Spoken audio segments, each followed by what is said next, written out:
This is Women Talking Mitzvot, brought to you by Deracheha and the Stella K. Abraham Migdal Oz Women's Beit Midrash as part of their commitment to bringing women's spiritual worlds into halachic discourse. This podcast series has been graciously sponsored by Sigal and Zach in honor of Women's Talmud Torah, Women's Halacha Study, and in merit of Am Yisrael. After 2 episodes that were primarily focused on broad conceptual ideas about women's relationship to their Judaism and to their status in halacha, we are shifting to discuss a topic that is timely, and that is the 9 days and the upcoming fast of Tisha Bav. We will talk about some of the halachic issues as they apply to and are experienced by women, and also about how we can connect to the significance of these days. We remind you that for specific halachic details, it's best to check out the relevant Deracheha articles. You can find the links in the show notes. And for Psak Halacha, you can consult individually with your halachic authority. Hi, Yosefa.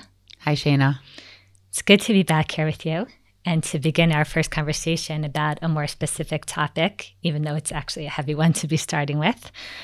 This episode is going to be released in the middle of the 9 days, which are part of a bigger time period that's known as the 3 weeks, which begins with the fast on Shvas Arba Tammuz, the 17th day of the month of Tammuz, which marks a few different tragedies in our people's history, including the breaching of the walls in Yerushalayim.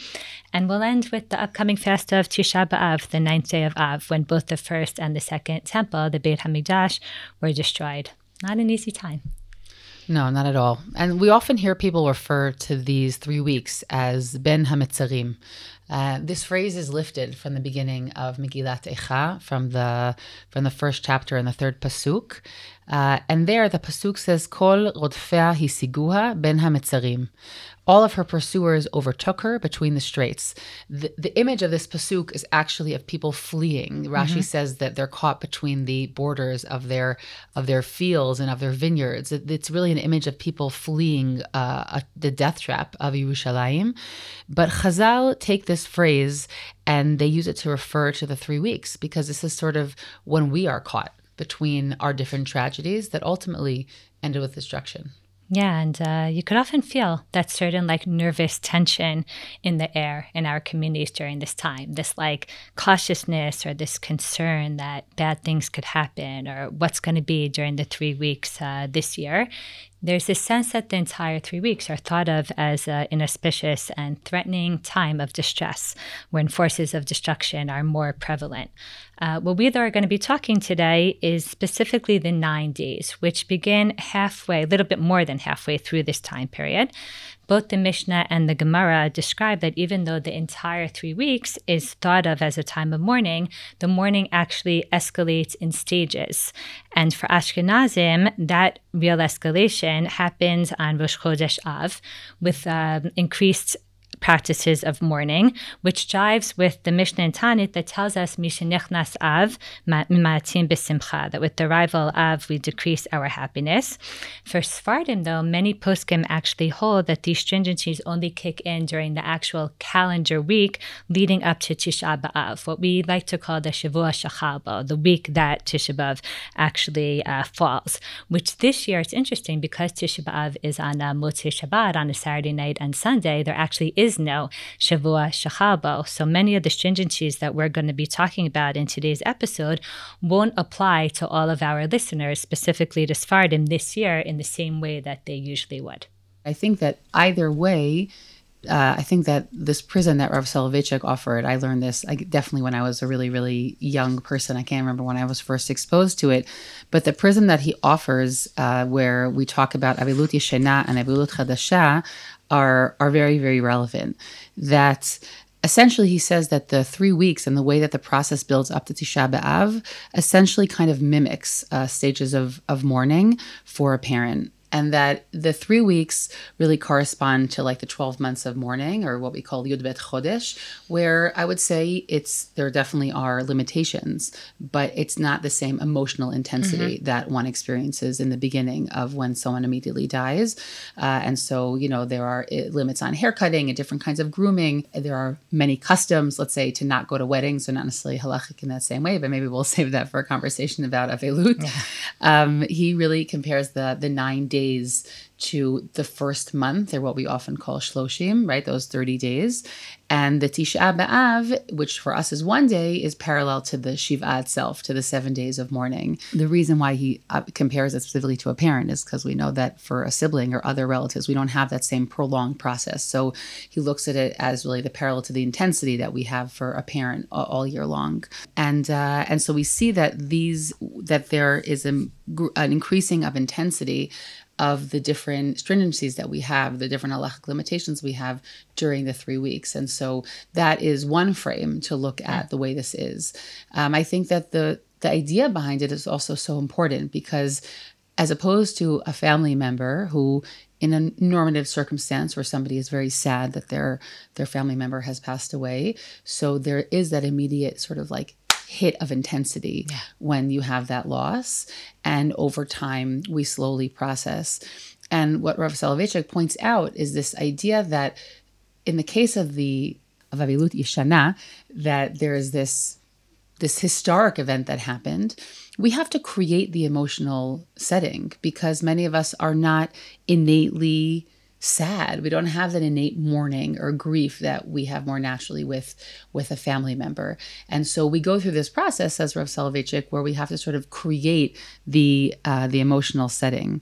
Yeah, absolutely. Meaning, when we talk about the Avilut process for a parent, we're talking about how to channel really intense emotions that you feel, and how to give space to them, and how to give room to them, and how to also help the community know how to interact with you and realize the process that you're going through. So there's this intense week of Shiva, and then slowly there's a decreasing or a more integrating, more integration into regular life. Here we're moving in the opposite direction, because the point here isn't so much to channel the emotions. I think the point here is actually more to raise awareness, or to help us tap into some kind of feeling that maybe we don't naturally feel, and the halacha is trying to help us create that feeling or engender that kind of response that maybe isn't coming to us in the way that we would want it to.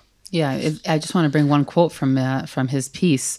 The halacha could not decree observance of mourning at once. The reawakening takes time. It transpires gradually. It will be absurd to start out with a practical observance of mourning before the experience had been reproduced and relived in all of its tragic, frightening magnitude. So we have the period between the Yud Zayin Tammuz and Tisha Bav to kind of like build up to this experience, which is why for us, the stringencies sort of increase. Yeah. As you said before, in the Sephardi version or psak of halacha, it's sort of even more limited in terms of the time that we have those stringencies. Right, but it's still there. But it's still there, definitely. Yeah, and I think this is a great example of how the halacha is often very intuitively aware of what our needs are. Sometimes we don't feel that way, and sometimes it feels like something's out of sync, and sometimes we really do feel like the halacha understands that we can't just go from a regular summer day to Tisha Bav, kacha, like, from 1 minute to the next. We need some kind of slower build-up in terms of being able to enter into that process. The process that Rav Soloveitchik sort of points out here, or that he sort of sketches for us, it reminds me of another element of mourning that we often talk about in stages, and those are what we often get called the stages of grief by Elizabeth Kubler-Ross. There's a lot of misnomers about it. People think that they're supposed to happen in a certain order. She never said that. That wasn't true. So it's not just like, oh, I'm different. No. For everybody, they happen in different ways. But the sort of the stages of grief are denial, anger, bargaining, depression, and acceptance. And again, we're not going to go too deep into all of them, but for anyone who's interested or hasn't heard of this frame, I really recommend checking it out, because grief, it means many different things. It doesn't always just mean losing a person. That was what she was mostly looking at, but people mourn all different kinds of things all the time. We mourn ideas, we mourn a loss of self, we mourn maybe a marriage that didn't work, right? We have all different ways that mourning shows up in our life. But then at some point, it does happen at sort of an end process, in air quotes, there's acceptance. Her Talmid Muvhak, her biggest student, who is a man named David Kessler. So he wrote a book called Finding Meaning, and he basically said that there's another stage, and that's the stage of meaning making. And Shayna, you and I have seen this literally in front of our face for definitely the past 2 years and even more than that. But I think people all over the world have observed this, that people very often want to find meaning in their loss. And so meaning could be that they find a higher purpose to it. Meaning could be that they make a nonprofit out of, in memory of, right? All these different ways that people create meaning. And I think that while we'll circle back to what I think we've experienced in Israel in the past while with a tremendous amount of loss that we've seen, I just want to say in the religious context of the 9 days and the 3 weeks as a whole period, I think that most often people find the stage of meaning the most challenging. Meaning some people, I think, don't even have an expectation that they're going to feel, emotionally wrenched by the loss. It's very difficult to conjure up that feeling. But I think that most people are looking for meaning, and that is a challenge. But I think there also is a lot to say about how one can find meaning in this period of time. Yeah, and as you're saying that, I'm thinking that a big part of finding meaning is the narrative that we build around a story, and like the framing and the way that we think about it is also so important. And we're definitely given a narrative, by Chazal and by our halacha, or by our Judaism in terms of how to approach these days. Part of that is the halachot that we're going to talk about that apply to these days, and the feeling that they're supposed to give us. Now, we don't have time, obviously, for an extensive conversation about all of them. And as you said, for that, people are invited to visit the relevant articles on the Deracheha website. But I do want to touch on areas that make a real impact on us and that do affect the way we experience these days, or do definitely contribute to the feelings that we have. For me, the halachot that personally affect me the most are the ones that are connected to music in all different forms, and to basic enjoyment and pleasure during this time. So it begins with a prohibition in the Talmud that tells us that weddings and engagement parties are prohibited from the beginning of the month of Av. By the way, not engagements themselves. You can get engaged throughout the 3 weeks, including on Tisha Bav. But we know that in terms of actual weddings and celebrations and music, the Shulchan Aruch follows suit and says, yes, weddings are prohibited during the 9 days. And the Rama, the Ashkenazi posek, extends this custom even to apply to the entire 3 weeks. So we know, especially as college teachers, that the 3 weeks all of a sudden is in summer is a time where, there's no weddings. And later authorities, such as the Magen Avraham, then expanded this ban on weddings to include other forms of celebrations, specifically all celebrations that involve music and dancing. What's interesting, though, is that they seem to be talking really about more public events, and they don't talk much about listening to music privately. It's much later authorities that come and say that we shouldn't listen to any live music during this time period, even privately, and then other poskim, like Rav Yosef, for example, rule that we shouldn't even listen to most forms of recorded music as well.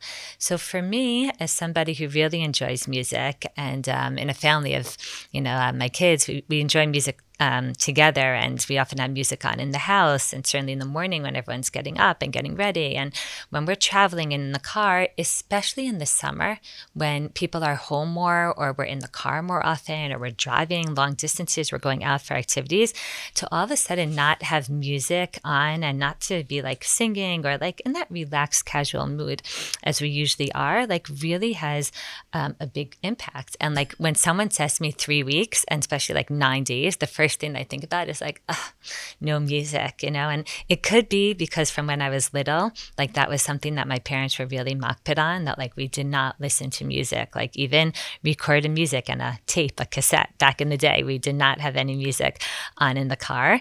But that all of a sudden, just day-to-day lacking of music in my life really helps me connect to the feelings of mourning and to this loss that we're supposed to tap into. And that, along with the fact that also it's the summer and there's other things that we're not really going to talk about now, but the fact that you're not supposed to go swimming and we're not at the beach during this time, or that typical summer carefree feeling. One thing that I've been thinking about over the last little while is that what's so interesting here is that the halacha, as I just said, is not really as stringent as most people think that it is, meaning that this ban on music is not really as absolute as sometimes it's spoken about, and therefore there's all kinds of poskim and discussions about maybe when we can't permit music, like for sure if you're in the car and you can't stay awake and you need music to keep you going, Rav Lichtenstein says that that's a time that you could put it on. Or if you're in an exercise class and you have music on for rhythm, or you're going through a hard period of time, like in Corona, Rav Schechter from YU said that people could listen to music if they need help just dealing with difficult melancholy feelings. Or Rav Melamed from Pnei Halacha even talks about that maybe it's just happy music that's ruled out, and maybe like sad music or music that's more appropriate for this time period isn't an issue at all, or certainly not, he says, maybe even happier music on Erev Shabbat or Motzei Shabbat. So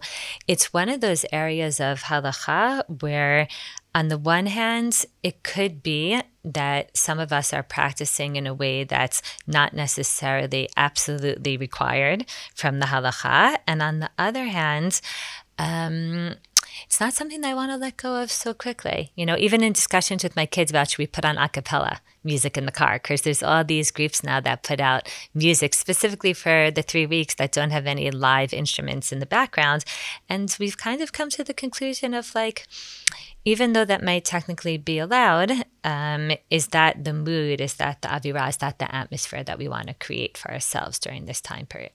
Yeah, I think that this is a great example of where what the actual halacha doesn't even matter so much. Yeah. Because the tool of not utilizing music, not benefiting from music, serves such an important purpose. In the broader scheme of all the halachot that apply to this time period, and I would say especially as women, we're like hair cutting. Okay, so most women anyways are not cutting their hair every month. So to pass by 3 weeks without cutting your hair isn't really such a big deal. A lot of the halachot are not. They're not so impactful on our lives, definitely as women, right? I think for men, many of them will say that the shaving piece is the marker for them. It's the thing that makes them slightly uncomfortable, right? It's the thing that reminds them what time period of the year they're in.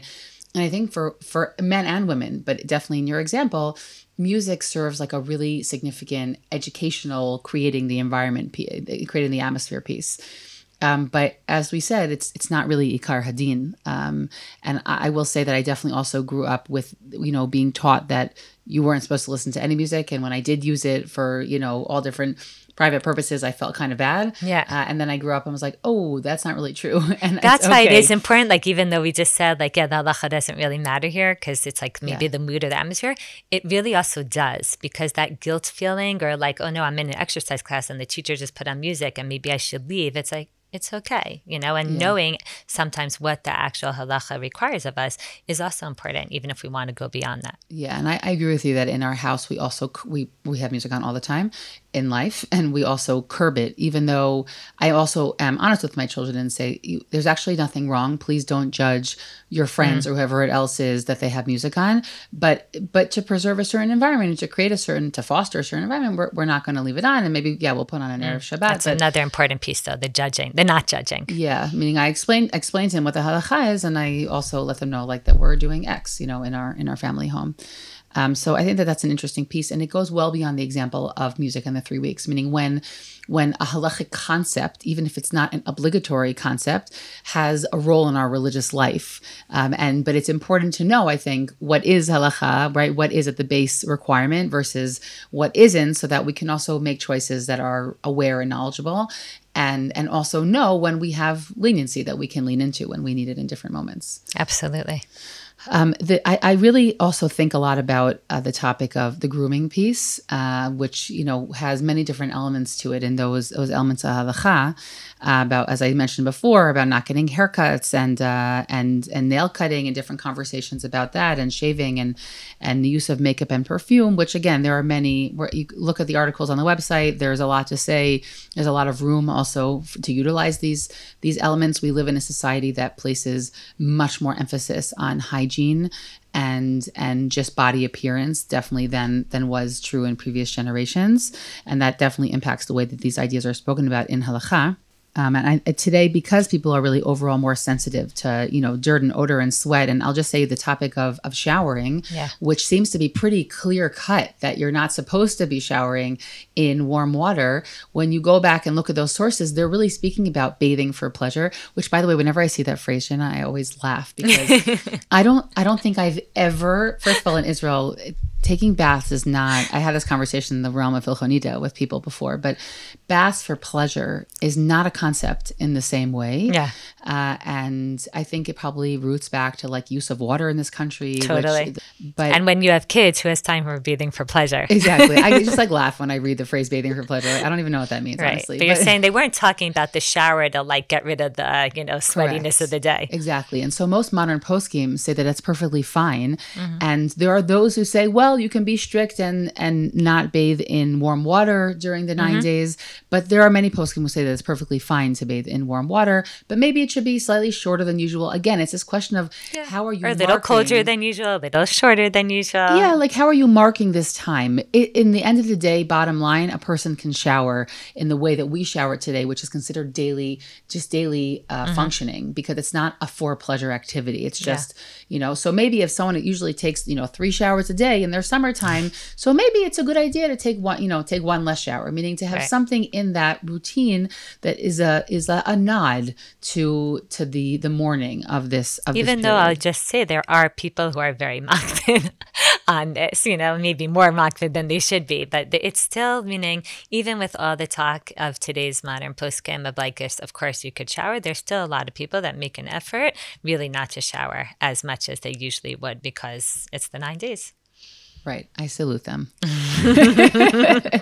The truth is, though, I also wanted to bring up one other piece, which I know is super impactful on my daily life as the laundry doer in the family. And in every family, that responsibility divides up differently, but that is 100% my responsibility in my home. And also here, we have conversations about laundering clothes. Can one do laundry in the 9 days? And can one wear clothing that is clean, meaning freshly laundered clothing? And here, again, we have sort of this spectrum of ideas that everything from one shouldn't do, any laundry during the 9 days, not from the 3 weeks, during the 9 days, and that we shouldn't wear freshly laundered clothes.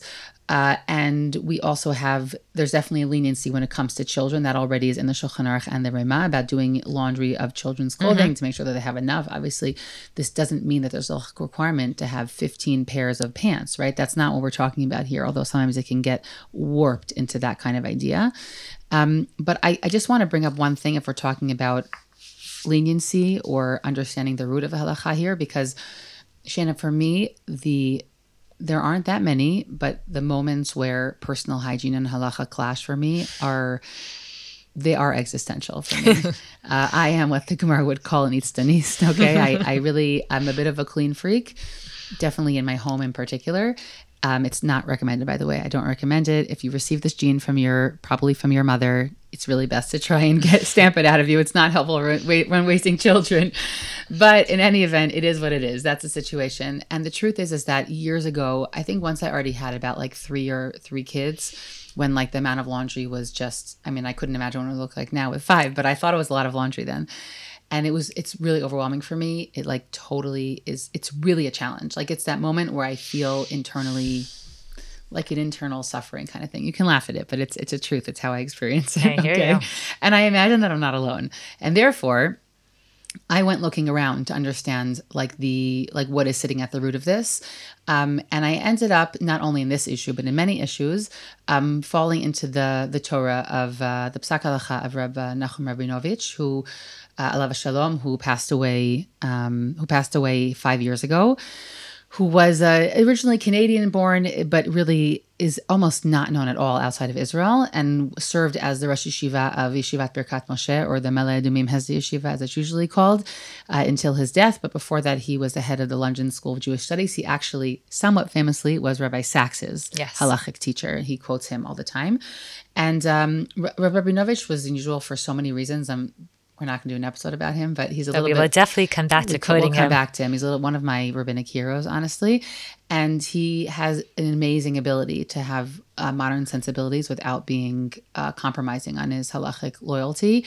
And he also had a very, very kind sense of women and women's issues that comes up in so many different tshuvot of his. And so I just want to say that in his tshuva, he writes about the topic of all of these minhagim and halachot of the 3 weeks, that he speaks about this idea that both that the bath is really, then it was luxurious, and we're not talking about luxurious bathing today, but also about laundry. And he actually is completely mekil on this topic and says that the only isur is to have, like, I would almost say like a dry cleaning, like a special laundering process for clothing that is chashuv. And if you look in the base in the Gemara, and also specifically Tosfot, they're also on these sugyot in the Gemara, it was talking about the fact that they would launder publicly, right? People used to launder things outside of their home and then hang them.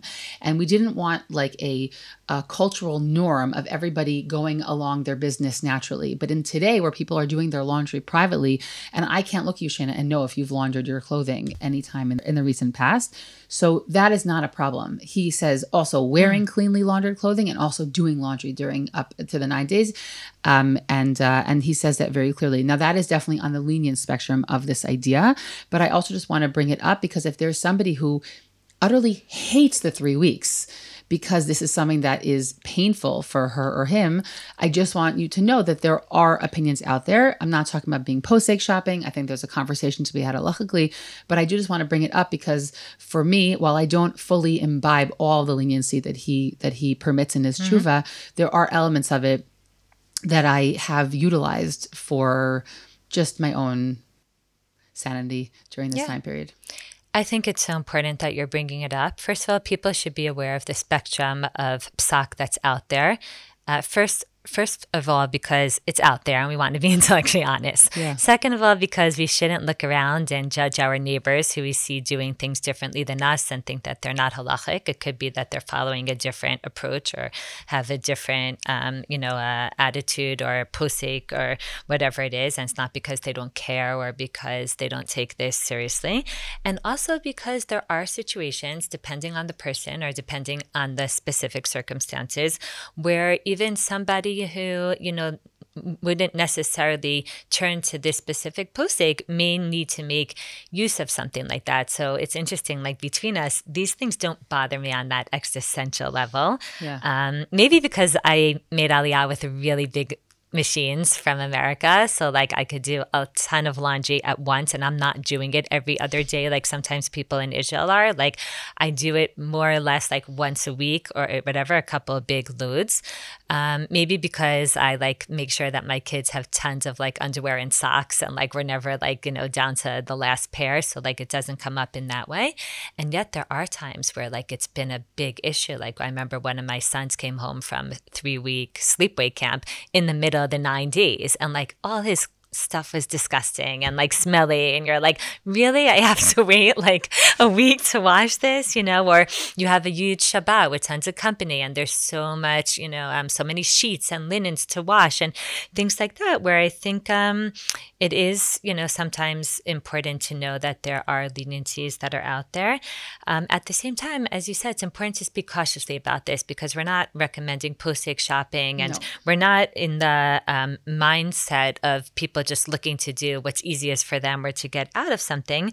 It's more in terms of like knowing how to have an open and balanced conversation and to know when to employ these different psakim at the right times. And that's part of why, it could be important to talk to somebody, a halachic authority, or to talk it through with someone, because I think the halacha knows how to make use of these things when it's important to. One more area also that I want to bring up here is the prohibition of eating meat and drinking wine during the 9 days, or again, for Sfardim, Shavua, Shechalba, which may, not be relevant this year. But for people who have like meat or chicken every night for dinner, or who enjoy a nice glass of wine. Or lunch if you're in Israel. Yeah, or a lunch. shoe, or enjoy a nice glass of wine at the end of the day. Or these halachot are very significant, and again, accentuating the mourning and the loss that we are supposed to feel during this time period. And yet here also, it's interesting because the halacha says that if somebody makes a siyam because they finished learning a tractate of Gemara, Masechet, or they finished some other, big learning project, then they're allowed to make a special meal, what's known as a Sudat mitzvah, where they could eat meat. And there's interesting conversation about should somebody on purpose delay finishing something that they were on the verge of finishing just so that they can make a siyam during the 9 days? That the Aruch HaShulchan does not look kindly on, that someone's specifically pushing off the end of their learning. And yet he says, if somebody decides to learn something specifically so that they can make a siyam, he's in favor of that as an incentive, to learn Torah. He says, but it should only really be for people who are also learning Torah, only those people should be invited. And he, seems to want us again to find the right use of this, which, and I'll note also, but very meaningfully, that women also, poskim say, can be making siyumim that could enable others to eat meat. But similar to the discussion I mentioned that I've had with my children about a cappella music, there are a lot of conversations about the role that these siyumim should play. Should there be a huge siyum with a massive barbecue every night? Should people throw a party? They're inviting all kinds of people that they wouldn't necessarily typically invite so that they could eat meat. It really ties into this bigger question that we're getting at, which is, what is the underlying purpose of these halachot? I deeply appreciated Dr. Erica Brown, who I very much enjoy her writings. She has a book called In the Narrow Places, based on the phrase Bein HaMitzarim, which is book of daily inspiration for the 3 weeks. And she reminds us, as we should be reminded, that the goal of these halachot is to help us structure our lives during this time period in a way that really helps us minimize the joy and the happiness and be able to reflect on the loss of the Beit HaMikdash. And she writes there that the laws themselves don't automatically help us recall the past or enable us to connect emotionally. It's what we do with them. And sometimes in both directions, meaning sometimes we could kind of be looking for loopholes and be trying to get around them. And because of the halachic technicalities, we could kind of make them irrelevant. And that's one way where the laws could end up not really serving the purpose that they're supposed to. And on the other hand, and we see this definitely also in communities where they become something that people obsess over, or if they're so immersed in the minutia of the details that they're kind of missing the bigger picture of what the point is of these halachot. So I think it's so important that we really make an effort for ourselves, for our children, for our students, to really try to tap into the meaning behind this time period. And it's not simple, especially in today's day and age. I mean, I grew up every summer in the Catskills. My parents had a home there. And in the Catskills, the 9 days is an irua, meaning it's an event. It's every restaurant there has different deals or 9-day specials. And definitely the dairy, places are advertising all kinds of interesting special menus. And there's places that have meat, siyumim, and barbecues. And there's a cappella groups that perform or things like that, where it's the spirit of the law sometimes seems to be lacking, So on the one hand, we need to know what's halachically okay and whatever, and what's not. And on the other hand, even if people wouldn't dare violate any of the formal halachot, I think the discussion about how do we make these days meaningful, how do we make these days count, is important. And for that discussion, there's things beyond the halacha that also help. These halachot definitely engender part of what helps contribute to a certain mood. But I think there's things beyond that that could help us really experience these days in the ways that we're meant to. I totally agree with you. The commercialization of these days is something also that's far less present in Israel. I just also want to say that it does, we don't have the same concept of commercialization don't happen here. It's not as deeply part of the culture. There definitely is music that can come out, but more than that, it's not really something you see as much. And I will say that there is also pretty easy access to a whole host of experiences here that can make this experience, this time of year, meaningful, right? Any any kind of visiting all the amazing, sites in Yerushalayim, in the Old City, in Ir David. We definitely as a family try and do something of that sort, like during this time period. I think that all of the different kinds of tours and activities one can do in Yerushalayim, let's say, and again, not everyone is living close to Yerushalayim in Israel, so that also would require some sort of, travel. But that I would say is kind of low hanging fruit. And if I would be honest, Shayna, that for my oldest daughter's bat mitzvah, which was almost a year ago, we went for the first time as a family to Har HaBayit. We went up as a family. And since then, it's kind of become like our new family religious activity. My husband grew up in Yerushalayim. He was always a very big kotel person, and it's kind of been supplanted at this point.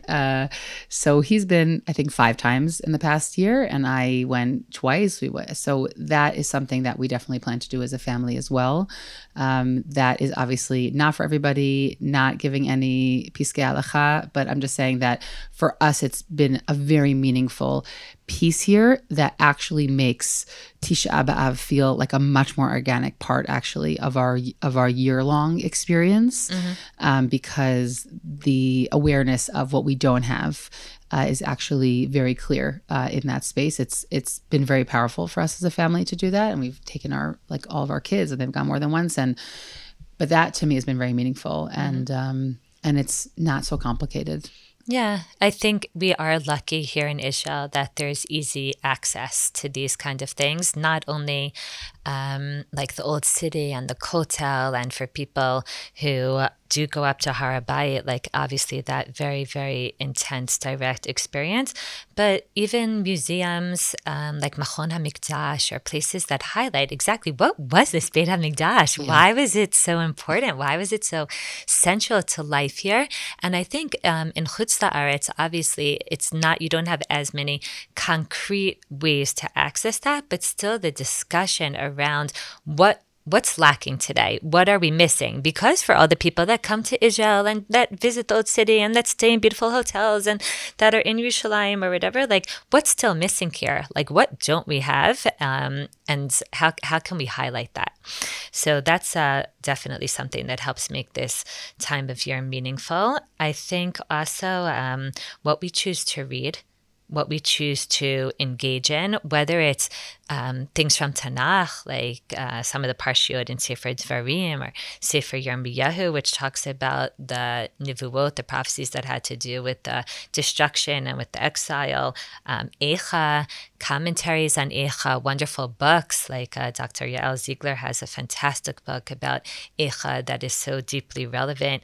The Midrashim that exist on the Megillah of Eicha, Agadata in Gittin, all the Agadata about the time period of the destruction of the Beit HaMikdash and the Sinat Chinam that exists, and the different stories that help explain what was going on historically at that time period. And there's some great books also in Hebrew, Amav Da'aretz from Rav Benny Kamazon, from Lutniel, like that really delve into these things. Yeah, where's our minds? Like what's our mindset? What are we engaged in? Whether it's reading or singing or... Totally. By the way, I also just want to say, here I'm in the hat of parent for a moment, that there's a tremendous amount of phenomenal material for kids. I am more connected to the Hebrew side because that's natural for my children. And if anyone's listening, and you can reach out to us, and I'm happy to share, there's a massive chain that goes around every year with like podcasts and episodes, but also just go back that Ir David, or you can write in English, Megalim, they have a series of excellent videos, and they have it also dubbed in English that I've been showing my kids from like a very young age that are also just helpful. That really help bring the time period of the Mikdash alive. Here we have like puzzles, and we have like models of the Beit Mikdash. We also like utilize that with our kids. But that I think is significant. Shayna, as we're describing all of these, putting ourselves into this space of mourning.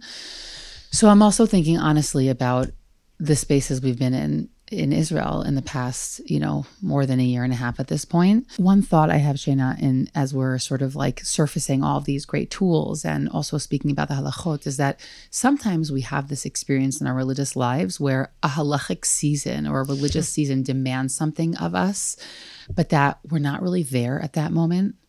And, I'm even just thinking about the collision of the mourning that people are experiencing in Israel now, or really even last year also, with this period of the year. It kind of was like, I don't know, do I have space for another a season of mourning? Or sometimes it could be hitting someone in their personal space, or, oh, I don't know, Shavuot is a time for Matan Torah, for feeling that they're receiving the Torah, but for a whole bunch of personal reasons, someone is like totally not in that mindset. And maybe for them on a random Wednesday, they're going to have a moment where they feel like, wow, I am committed. And this act of receiving has happened. And I just want to say that with all these ideas that we're bringing up, that it's important to recognize that, well, sometimes we'll go through a season and be like, you know what, I'm fulfilling the halachot, or I'm trying my best to fulfill the halachot, but emotionally, I'm not actually capable of being in that moment. And often I look at these seasons as an opportunity. Like our Jewish calendar is calling upon us to have certain values, and the values are transmuted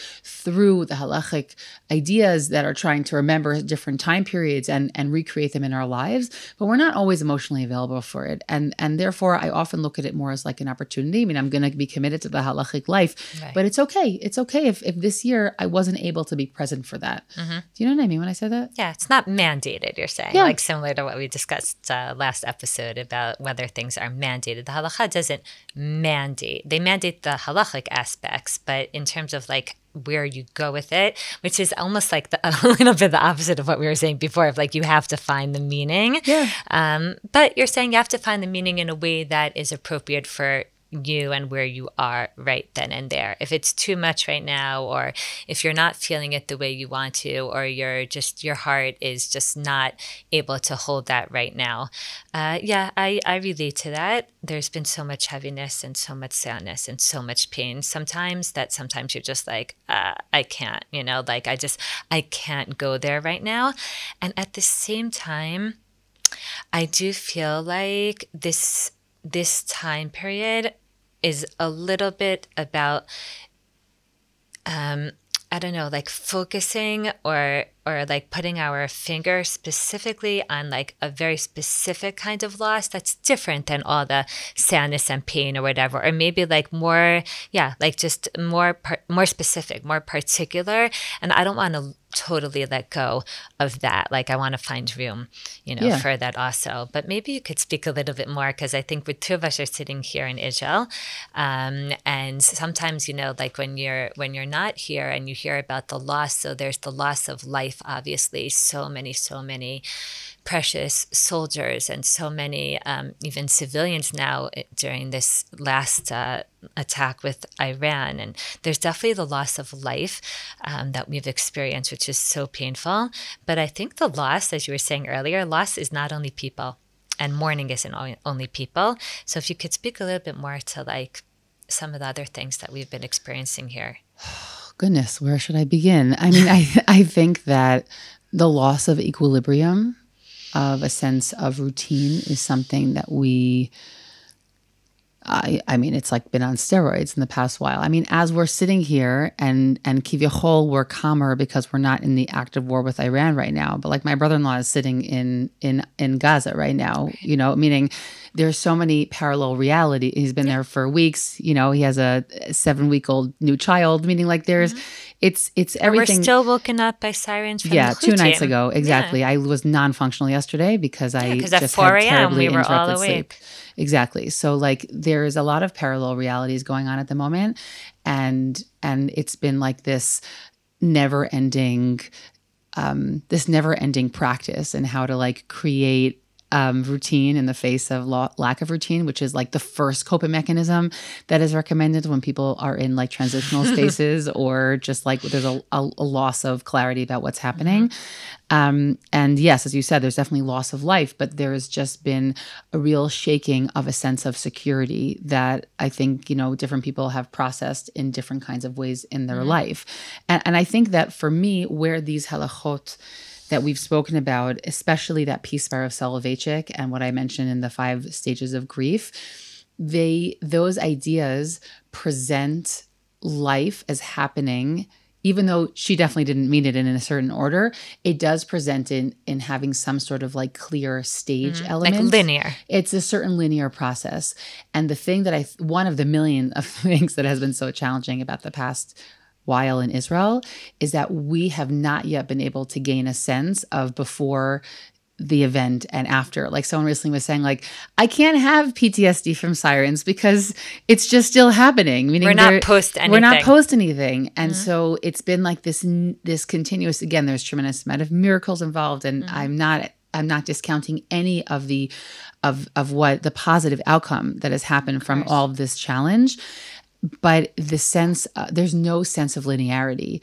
Right. And you don't feel like you're ever emerging from something. Right. And we've really lost a sense of stability. That sense of like, my kids are like, oh, next week. I'm like, who knows what's going to happen between now and next week? You know, things are on again. They're off again. They're on again.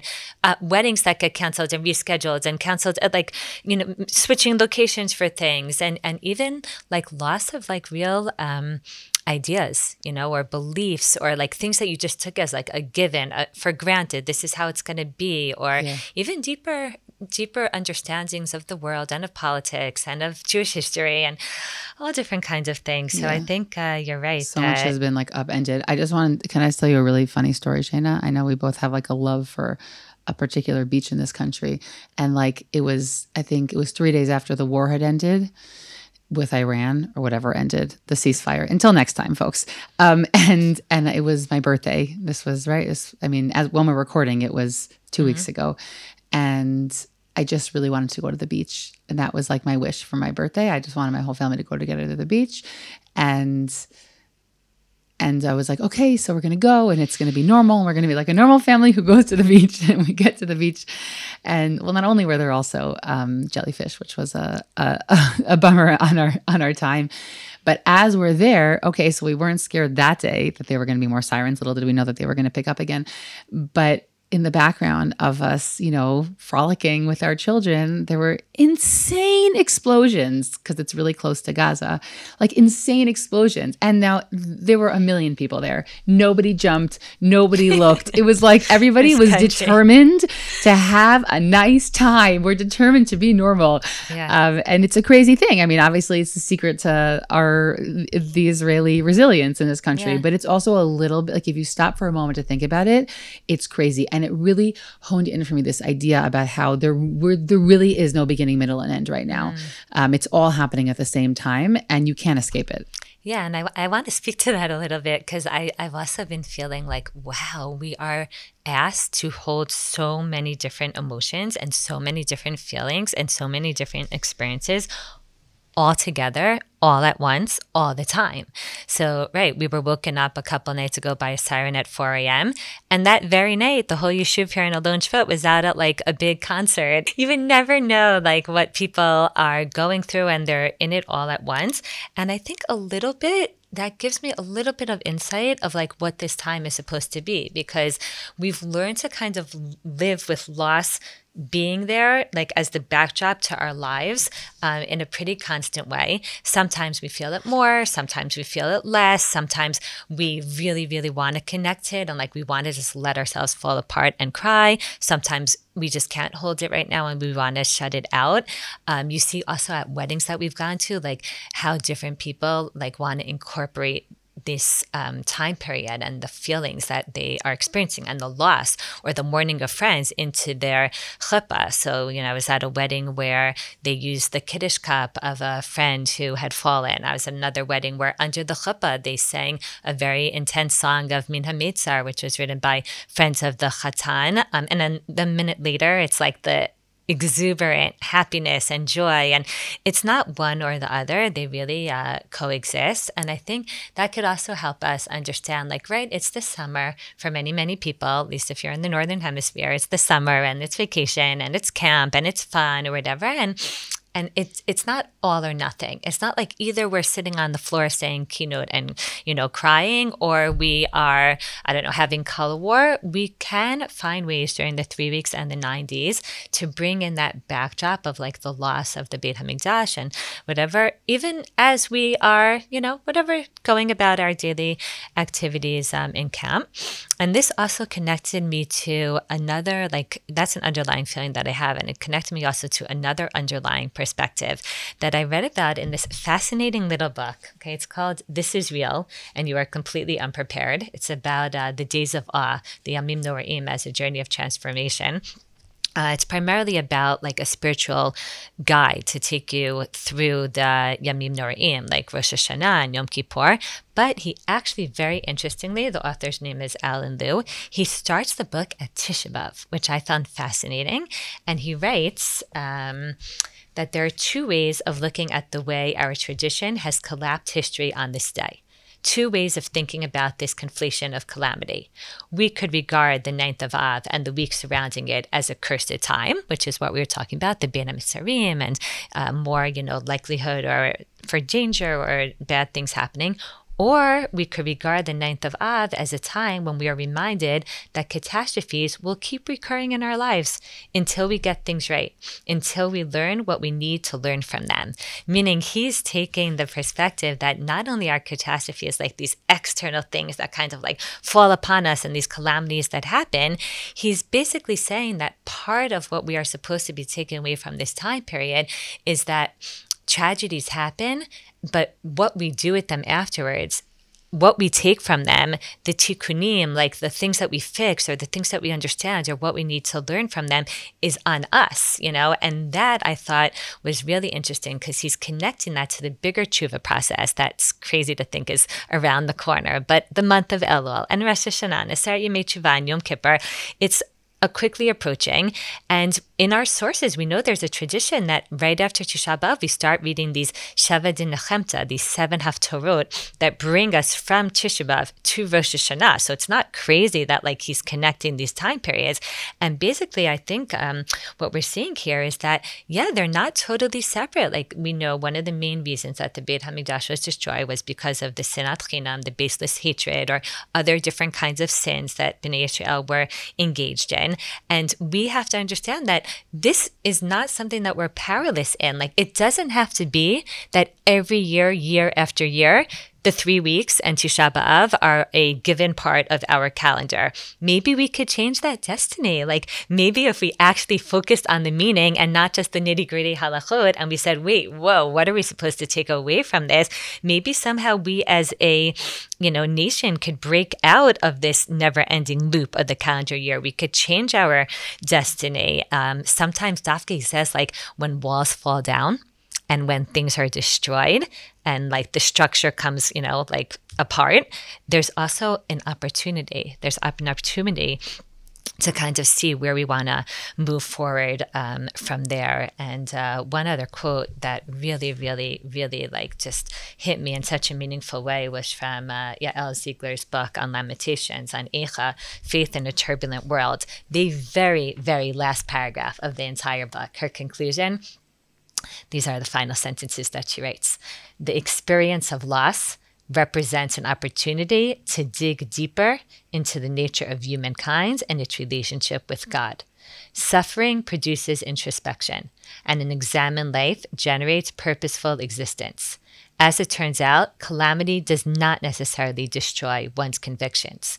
Instead, it can enable one to discover them. The experience of adversity can foster faith in a turbulent world. And I think definitely in the last 2 years, we very much feel like that there's been so much adversity and so much suffering and so many challenges. And yet you see people tapping into meaning and into strength and into idealism and into like new convictions in a way that maybe they didn't necessarily feel before. And I think that the image of the walls falling down is, also was obviously a very point. It's a very real, very real image. But I think that very much, I wanted to say that you see that it has birthed other things. It has birthed other kochot. And I would even say, within ourselves, Shayna, like you and I, we both know. How I responded to something that I perceived as threatening 3 years ago was not how I respond to it today. Meaning I have definitely been able to tap into reservoirs of resilience that were fortified by what we've been through. And I agree with you that as a people, we definitely should be able to do something similar similar, and that we don't have to have Tisha Bav, right? It doesn't have to be there. It's also a question of what the future looks like. I also just wanted to respond to one other thing and say that anybody who's listening, who's experienced the loss of a close loved one in their life, whether a family member or friend or whatever it is, and I lost my father at this point 8.5 years ago. The idea of living alongside loss is the name of the game. Totally. It's what it is. That's what it becomes. It's something that's, all consuming or kind of swallows you up. And then the goal is to get to a space where it's there, it exists, it's a hole in your heart or wherever you imagine loss living. And then you have a life that is living alongside of it. So we're having our summer season, trying to have a routine with our families and our friends, etc. But alongside that, we're also trying to experience this thing, right? This period of our, as I call it, halachic season, that it be meaningful and that it not be a mandate. That maybe in the future it can look different if we can be bold enough to reimagine it. Yeah. And I think, we try to end with the takeaway. Yeah. And I think that's mine. I'm thinking about the opportunity that these days give us to pause, to stop, to reflect, to really grieve, not just to get through the 9 days, but to really be in them and to cry for all that's lacking in our world. I think it's a really powerful time to connect to what it means that we don't have a Beit HaMikdash, what it means that the Shekhinah is not amongst us in that same intense, powerful way that it was meant to be, what that represents in our world, all the pain that brings with it, and how connecting to some of these halachot or some of these concepts and their deeper meaning can also help us better connect to ourselves, to Am Yisrael, and to our relationship with Hashem at this time. Yeah, I think for me, you briefly mentioned it earlier, but this piece about the present or the current Yerushalayim versus what we want it to look like is something that I've been thinking about for a long time. There's also a tefillah that was written. I actually believe it was by Rav Rabinovich, wasn't it? I'm not sure. But a tefillah that many people say in Shemona Esrei because sort of the regular tefillah that we say on Tisha B'Av, right, of Nachem, is doesn't really describe the way that Yerushalayim looks today. And so there's actually another tefillah that others say in the religious Zionist world more primarily. And this piece about what is it that we want Yerushalayim to look like? How could we get there? What does that kind of movement look like is, I think, something that I'm definitely thinking about more in this season of my life. So I think that's something that, we can explore either up close and from afar. There's so many ways, virtual ways, to be connected in that kind of way if we choose that channel of connection throughout this period of time. There was so much to discuss. There are many other halachot. There's halachot of fasting. Halachot of fasting for women at different stages of their life also has a tremendous variance. And so we also really encourage everyone listening to check out more of the articles on the website if they want to, and of course to consult with their authorities. Barely touched on Tisha Bav itself and on Eicha and ways to make Eicha meaningful. There's women's readings. There's different ways, that people could experience Eicha in a way that really, really makes it real for them. Yeah, even if you're not in camp, because these days can be meaningful, even if you're not in a camp setting. So we encourage you to check that out, and we'll see you on the next episode. Yes, looking forward. Did this conversation move you or cause you to think about the topic in a new way? Please share these episodes with friends and family and start conversations about meaningful mitzvah observance with all of them. You can contact us with thoughts and questions at womentalkingmitzvot@gmail.com. That's womentalkingmitzvot@gmail.com. Looking forward to our next conversation.